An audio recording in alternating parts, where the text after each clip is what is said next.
Hello everybody, it's me, Mario, and I'm Luigi, and here we are with the top 40 amazing natural phenomena. Now basically, as you guys can probably guess, this is indeed the first part. Yep, and I have to do it for you. Also guys, we have something different to tell you. If you guys realize that the camera is aiming a little higher than usual, it's because you see the table Sonic Shadow 3459 has his laptop sitting on is actually adjustable in height.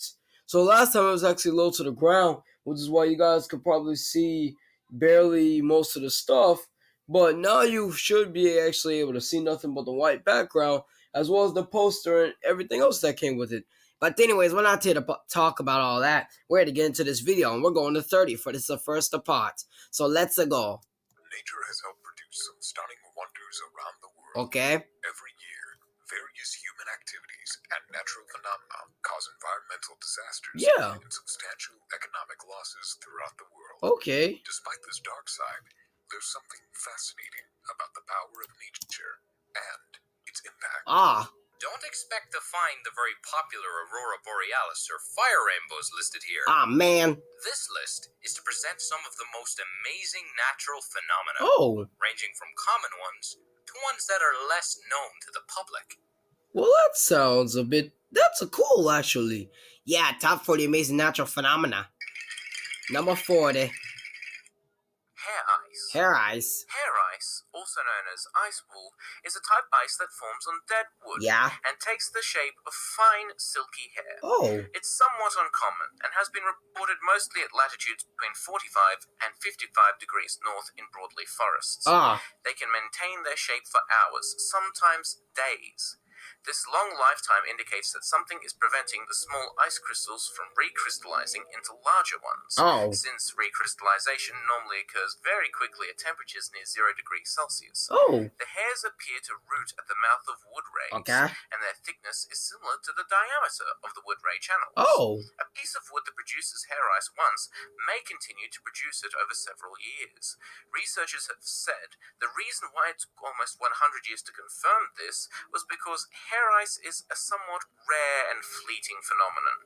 Hair ice grows mostly during the night and melts again when the sun rises. It is invisible in the snow and inconspicuous in hoarfrost. That's interesting. I wonder what hoarfrost is. Frost flowers. Me too, bro. Frost flowers are ice crystals commonly found growing on young sea ice and thin lake ice in cold, calm conditions. The ice crystals are similar to hoarfrost and are commonly seen to grow in patches around 3 to 4 centimeters in diameter. That's what it is. Frost flowers grow on new sea ice. When the cold, moist air above becomes saturated, frost forms on imperfections on the icy surface. Frost on these imperfections seeds flowers, which rise as they wick moisture from the frozen surface, capturing salt and marine bacteria as they grow. Frost flowers bloom in the Southern Ocean and around Antarctica as well. But little is known about the physical, chemical, or biological nature of frost flowers at either pole.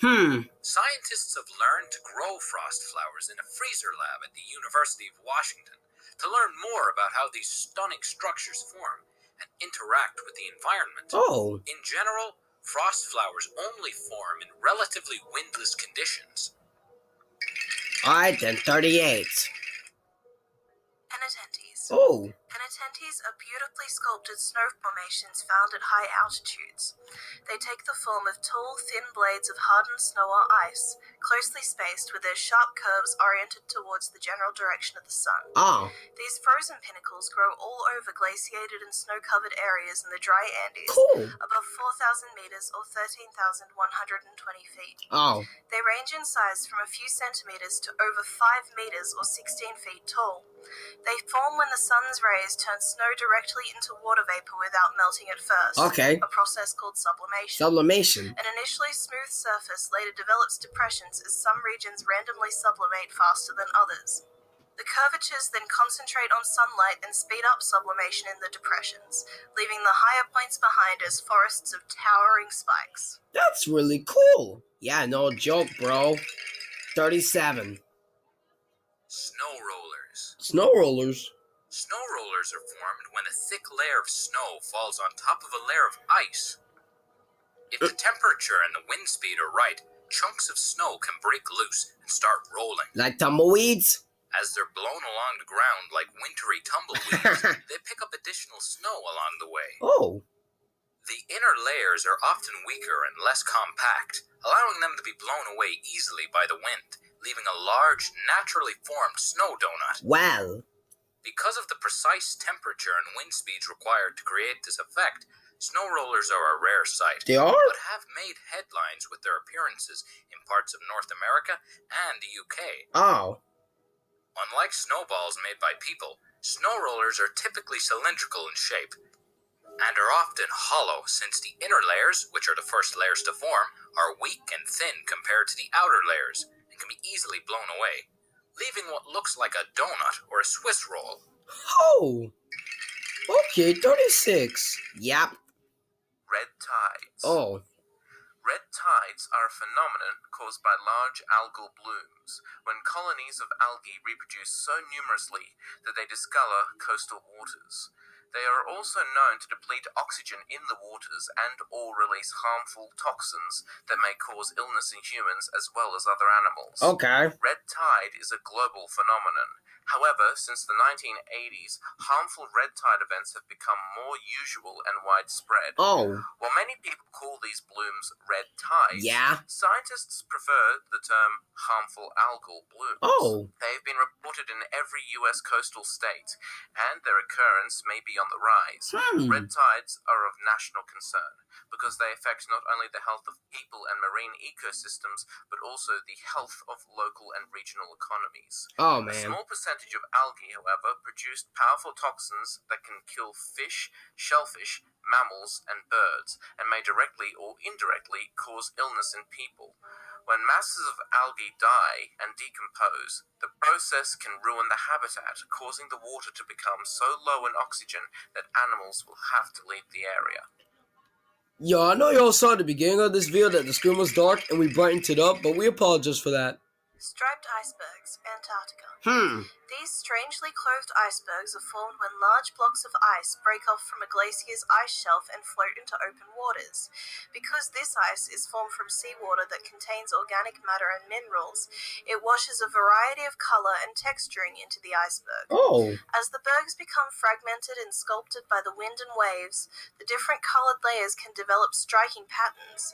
Striped icebergs come in a variety of colors, including brown, black, yellow, and blue. Interesting. The different colors appear due to different reasons. Blue stripes are the most common, and they appear when crevices are filled with water and freeze so fast that no bubbles are formed. Green presents itself because the water that freezes is extremely rich in algae. Brown, yellow, and even black stripes are caused by sediments picked up along the way when the ice sheet was sliding downhill. Okay. Striped icebergs are not exactly rare, but quite uncommon. Alrighty then. 34.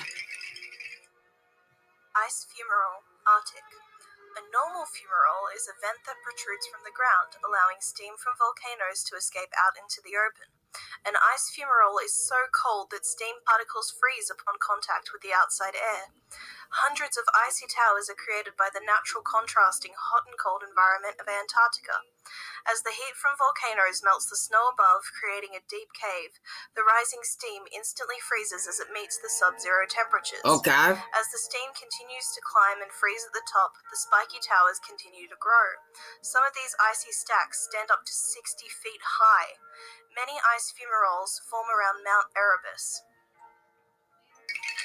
33. Frozen methane bubbles. Oh. A bizarre yet beautiful phenomenon occurs each winter in many Canadian lakes when dangerous methane gas bubbles create an artistic design in the frozen ice. Okay. The methane bubbles depicted in the photographs have generated a lot of buzz. Really? Particularly on social media. Cool. Many people have never seen the phenomenon before and are absolutely marveled at the beauty of them and wonder what they really are. Yeah. What happens is that dead organic matter falls into the water and sinks to the bottom, where bacteria consumes it and emits a methane gas in the form of bubbles that rise to the surface. Okay. When lakes are free of ice, The bubbles merely pop at the surface, and the gas dissolves into the atmosphere. Ah. But when the lakes are freezing cold, the bubbles become frozen and trapped under the surface. The bubbles come in a variety of shapes and sizes, and some appear to be trapped in dozens of different layers of ice as they attempt to migrate upward. Really? The bubbles can be dangerous if they are popped and ignited with a source of fire, but they are otherwise generally safe. Yeah, it's a good thing, though, that they're safe. 32. Brinacle. Brinicles are created under sea ice when cold, saline water is introduced to an area of ocean water. At the time of its creation, a brinacle resembles a pipe of ice reaching down from the underside of a layer of sea ice. As the seawater freezes, it pushes out impurities, including salt. This makes the water surrounding the pipe more saline and more dense. As such, it starts to sink. As the dense water flows down, some of it freezes and creates the finger-like shape that's characteristic of the brinacle. At first, a brinacle is very fragile. Its walls are thin, and it's largely the constant flow of colder brine that sustains its growth and hinders its melt that would be caused with the contact with less cold surrounding water. Oh. The scientific studies of brinicles are still in their early stages, but as new and incredible things are discovered every year, the possibilities are absolutely endless. That's cool. Number 31. Rainbow eucalyptus trees. Oh. Native to the tropical regions of New Britain, New Guinea, Suriname, Sulawesi, and Mindanao, the rainbow eucalyptus is an extremely large, broad-leaved evergreen tree and is the only eucalyptus species indigenous to the northern hemisphere. It grows lightning quick, being able to double its size every year before reaching a trunk diameter of 6 feet and soaring to heights above 200 feet. Wow! In the U.S., rainbow eucalyptus grows in the frost-free climates found in Hawaii and the southern portions of California, Texas, and Florida. Oh. The most outstanding feature of a rainbow eucalyptus tree is its bark. The trees shed patches of bark at different times throughout the year, revealing a bright green layer. The inner bark then darkens and matures into shades of blue, orange, and maroon. Oh. Unfortunately, it cannot survive hot and dry weather or frosty conditions. Oh. It can only be grown in specific regions near the equator that will sustain this type of tree. Where's it happen? It's commonly planted in parks and gardens in countries that can grow it. Oh, parks, countries, and gardens that can grow it. So I guess what we have here is not that. But anyways, guys, we hope you enjoyed our very first part of our video. So if you did, leave a like, comment, and a subscribe, and we'll see you in the next video. We'll see you in part 2 of the natural. See you later, everybody. Bye-bye, everybody. Wahoo!